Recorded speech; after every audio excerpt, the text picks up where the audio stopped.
Kai ko'o ka moana kai lana nei Hawai'i Naue wehe a halulu ka honua a haumea Na kulukulu e ka lani ki e kau mai luna au e ke aloha ole a ka malihini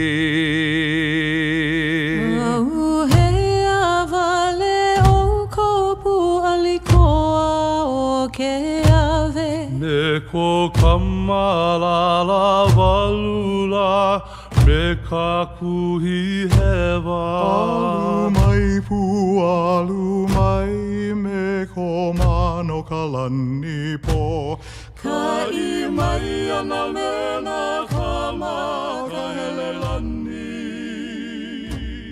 Kuha a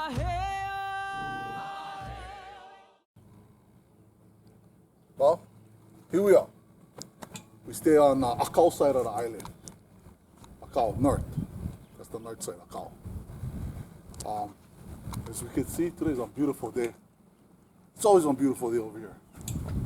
Today we're going to be checking out ukohola. And you know what ukohola means. And the significance about this place. Hey, Rich. You've been here before? Maybe once or twice. You remember anything?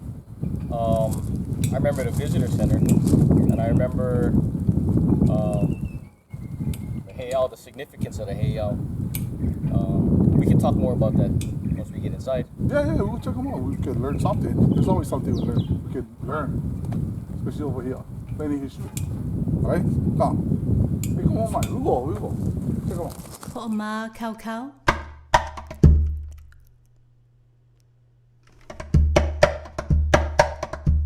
Kaholo.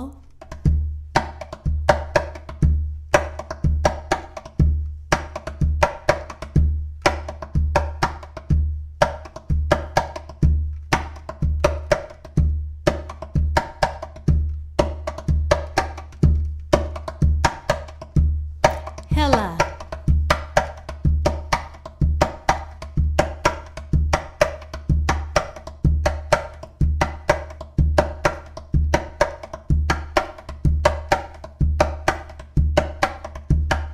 Ami.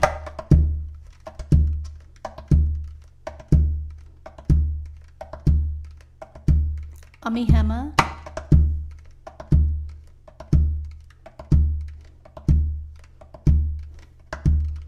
Ka'o.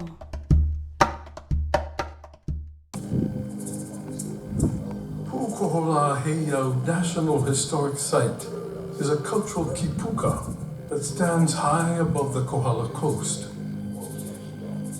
Established in 1972, this site preserves one of the last major heiau in the Hawaiian Islands.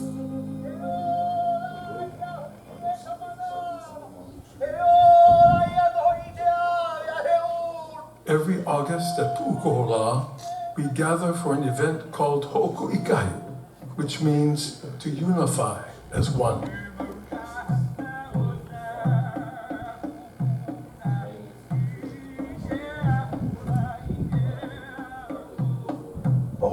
It's kind of our new year. This is our celebratory prayer. What we celebrate is a nation born and a nation alive. Its foundation is a temple built stone by stone. They built a temple. The last temple built for Hawaiian reasons, and that is Pu'ukohola. The construction of Pu'ukohola Heiau began in 1790. It was ordered by the man many considered our greatest warrior, Kamehameha. In just 1 year, some 10,000 men or more completed the massive Heiau. This particular heiau, Pu'ukohola, was dedicated primarily as a luakini heiau, a human sacrificial heiau, a political heiau. It was a time of great conflict across all of our Hawaiian islands.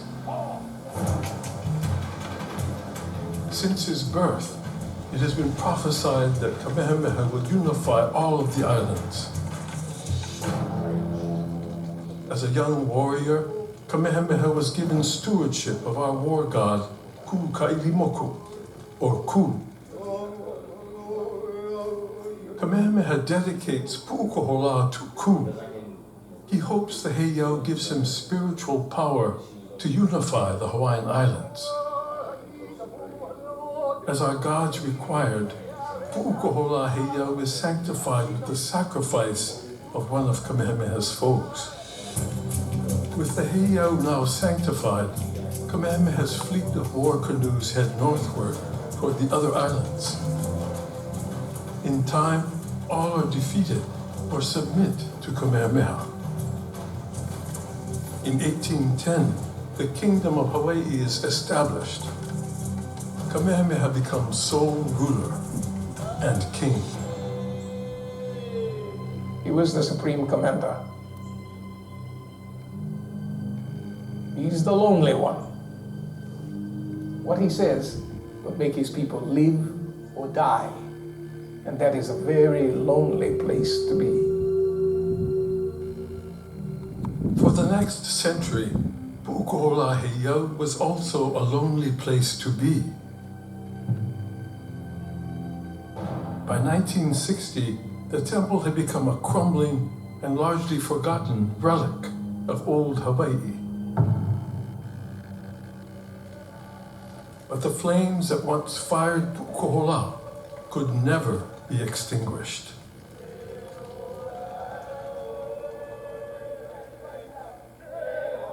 In 1972, Congress proclaimed this sacred place as Pu'ukohola Heiau National Historic Site.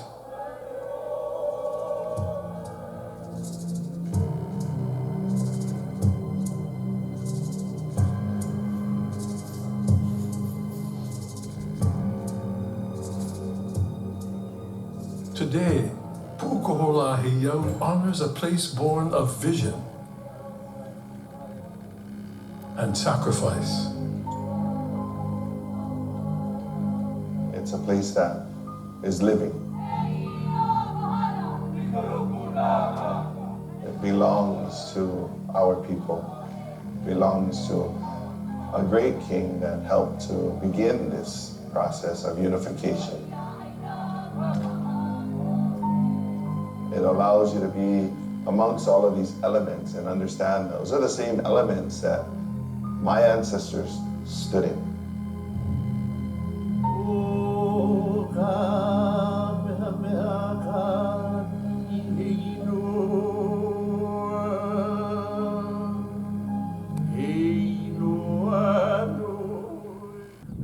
So, we just came from the visitor center. Visitor center had a lot of information that talks about Kamehameha, his battles, the reason why he became Kamehameha, King Kamehameha actually. We'll take a walk over here and we'll check out Pu'ukohola and some of the information that there's around. So you get anything they kind of like stimulated throughout our little version that we took over here at the visitor center? I did do a little bit of research, and I'd like to share some information that I found. Some facts. Pu'ukohola Heiau was constructed in 1790, between 1790 and 1791, under King Kamehameha the Great. An interesting thing is that it was constructed without the use of any binding material like mortar. So if you look real close, it's stones stacked on top of each other. So there was no mortar or no binding material. So the way that it's designed is real interesting. It's a real architectural and engineering masterpiece, if you ask me.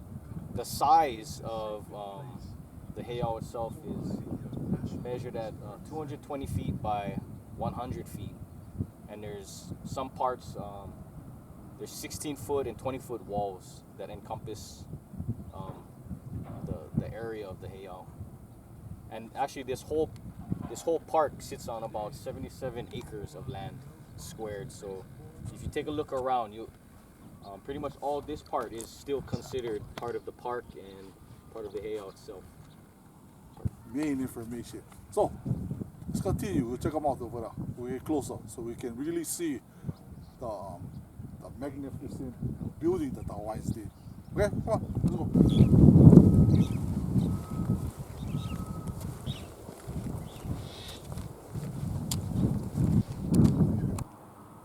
The thing that we'd like to point out is, I don't know if you can sense it here at home or in the video, but there's a sense of reverence, a sense of sacredness to this site.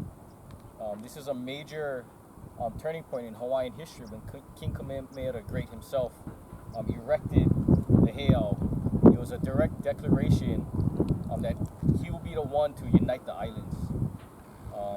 We'll probably go into more depth later about the historical significance about that, but when you're here, this is just something that you have to experience for yourself. So much that it kind of demands a sense of respect from you. So when you're here, just taking the sights, taking the sounds, taking the view, and just appreciate the architecture of how it's built. Appreciate the historical context. Appreciate how we've gone from, how things were in the past in the Hawaiian Kingdom to where we're at now. And if we can see where we were, then we can kind of see, our direction where we're heading into the future. So having that knowledge, having that base is important. Yeah. Yeah, just listen to the information. Good information, wise information, and again, like all things, do your research about this place. All right, moving on.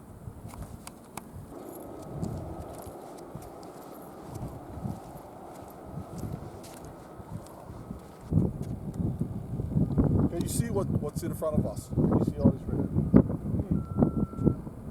What might be over here? Could this be another altar?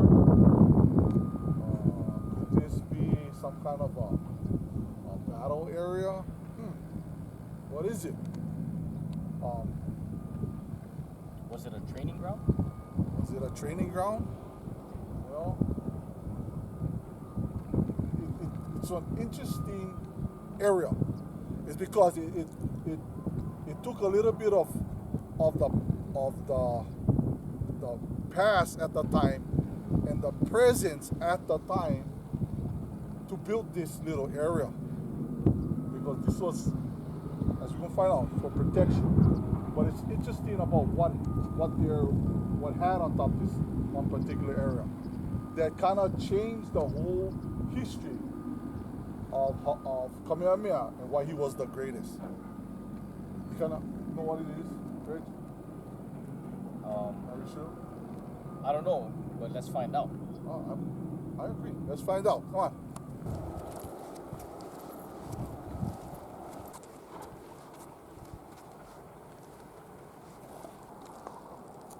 So, let me see. What was here? What was in this area? Maybe. What was in this location over here that was actually pointing out to this bay for protection? So I think some of the things we talked about was maybe a training area or a safety zone, but what we see here is this is actually the site where Kamehameha the Great was introduced to firepower in the form of cannons. So British cannons were introduced, and this is where he tested it. So, Uncle, can you explain how they might have set it up? I don't know. I think it was maybe 1, 2, 3, maybe 3 or 4 cannons. Maybe it was faced in the direction, wow, in some ways, in the direction of Maui, if you think about it. But again, that's where history changed. Because Kamehameha now had firepower, which was, I even think they had muskets. So they used the muskets for battle. So that's when things would change. And this whole Heiau up here,